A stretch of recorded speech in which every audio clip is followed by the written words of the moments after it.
بسم اللہ الرحمن الرحیم۔ عزیز طلباء کرام، السلام علیکم ورحمۃ اللہ وبرکاتہ۔ عزیز طلباء، آج ہم 9th کلاس اسلامیات کا لیکچر نمبر 22 پڑھیں گے۔ ہمارے آج کے لیکچر کا موضوع ہے احادیث میں سے حدیث نمبر 7۔ سب سے پہلے ہم اس حدیث کی عربی عبارت پڑھیں گے، اس کے بعد اس کا لفظی ترجمہ کریں گے، پھر اس کا با محاورہ ترجمہ کرنے کے بعد ہم اس کے اہم نکات کی طرف آئیں گے۔ سب سے پہلے آپ میرے ساتھ اس حدیث نمبر 7 کی عربی عبارت پڑھیں۔ لیس منا من لم یرحم، لیس منا من لم یرحم صغیرنا ولم یوقر کبیرنا۔ دوبارہ پڑھیں، لیس منا من لم یرحم صغیرنا ولم یوقر کبیرنا۔ اب ہم اس کے لفظی ترجمے کی طرف آتے ہیں۔ لیس منا، نہیں ہے ہم میں سے، من لم، جو شخص نہیں کرتا، یرحم، رحم، صغیرنا، ہمارے چھوٹوں پر، ولم، اور نہیں کرتا، یوقر، احترام، کبیرنا، ہمارے بڑوں کا۔ لفظی ترجمہ کیا ہے؟ لیس منا، نہیں ہے ہم میں سے، من لم، وہ شخص جو نہیں کرتا، یرحم، رحم، صغیرنا، ہمارے چھوٹوں پر، ولم یوقر، اور نہیں احترام کرتا، کبیرنا، ہمارے بڑوں کا۔ اب بامحاورہ ترجمہ کی طرف آتے ہیں۔ وہ ہم میں سے نہیں جو ہمارے چھوٹوں پر رحم نہ کرے اور ہمارے بڑوں کا احترام نہ کرے۔ انسان کو اشرف المخلوقات ہونے کے ناطے اللہ تعالیٰ کی صفات کا مظہر ہونا چاہیے، یعنی انسان کو اللہ تعالیٰ نے علم و حکمت اور شعور عطا کر کے اس کو اشرف المخلوقات بنایا ہے۔ انسان تب تک اشرف المخلوقات کے درجے پر فائز نہیں ہو سکتا جب تک وہ اپنے اندر اپنے خالق حقیقی کی صفات پیدا نہ کرے۔ اللہ تعالیٰ کی صفات کون سی ہیں؟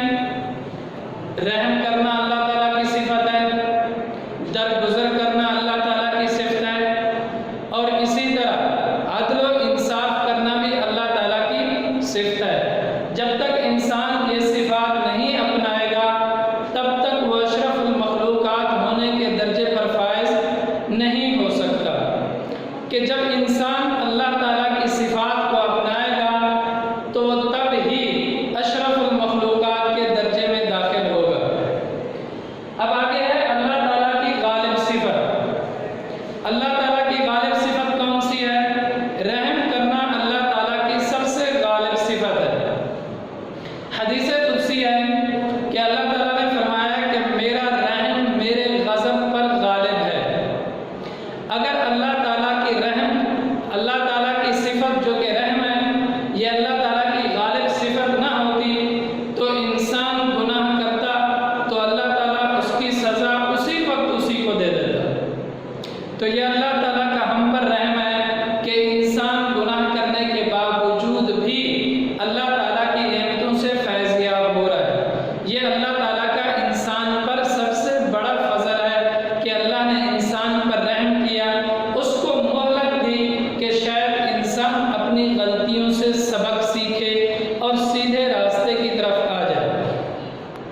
اس حدیث مبارکہ کے اندر ہے چھوٹوں پر رحم کرنا۔ آپ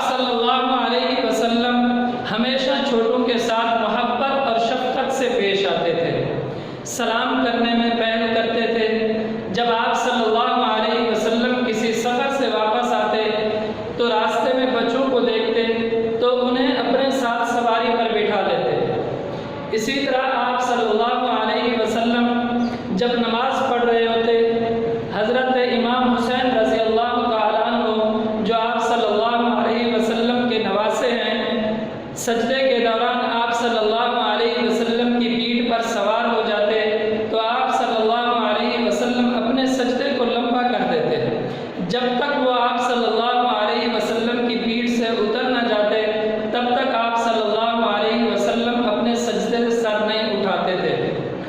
موسم کا سب سے جو پہلا پھل آتا تھا تو آپ صلی اللہ علیہ وسلم محفل میں بیٹھے ہوئے بچوں میں سب سے پہلے وہ پھل دیتے بچوں کو۔ اسی طرح آپ صلی اللہ علیہ وسلم نے فرمایا کہ بچے اللہ کے باغ کا پھول ہیں۔ آپ صلی اللہ علیہ وسلم نے جنگوں کے دوران چاہے وہ مشرکین کے بچے ہی کیوں نہ ہوں انہیں قتل کرنے سے منع فرمایا ہے۔ اسی طرح حدیث کا دوسرا حصہ ہے بڑوں کا احترام۔ الاحترام البرکت مع اکابرکم، برکت تمہارے بڑوں کے ساتھ ہے۔ بڑے چاہے کوئی کام نہ بھی کریں، گھروں کے اندر موجود رہیں، ان کا سایہ اپنے بچوں پر موجود رہے، یہ ان کی سب سے بڑی برکت ہے کہ ان کے موجود ہونے سے ہی دلوں کو تسلی ملتی ہے، سکون ملتا ہے، انسان کے اندر قوت پیدا ہوتی ہے۔ کس وجہ سے؟ کہ اس کے بڑے اس کے سر پر موجود ہے۔ اسی طرح آپ صلی اللہ علیہ وسلم بڑوں کا احترام کرتے، ان کے کام اپنے ہاتھوں سے کرتے۔ حضرت ابوبکر صدیق رضی اللہ تعالیٰ عنہ کو جب خلافت ملی تو حضرت ابوبکر صدیق رضی اللہ تعالیٰ عنہ بھی بڑوں کا کام، بوڑھوں کا کام اپنے ہاتھوں سے کرتے تھے۔ اس میں ایک نقطہ یہ ہے کہ جو شخص ہمارے چھوٹوں پر رحم نہیں کرتا اور بڑوں کا احترام نہیں کرتا وہ ہم میں سے نہیں، یعنی وہ آپ صلی اللہ علیہ وسلم کے سایہ شفقت سے محروم رہے گا، یعنی قیامت کے دن وہ آپ صلی اللہ علیہ وسلم کی نظر محبت سے محروم رہے گا۔ اگر ہم آپ صلی اللہ علیہ وسلم کے اس وعید سے بچنا چاہتے ہیں تو ہمیں چاہیے کہ ہم چھوٹے بچوں کی تعلیم و تربیت اور ان کے صحیح تعلیم کا بندوبست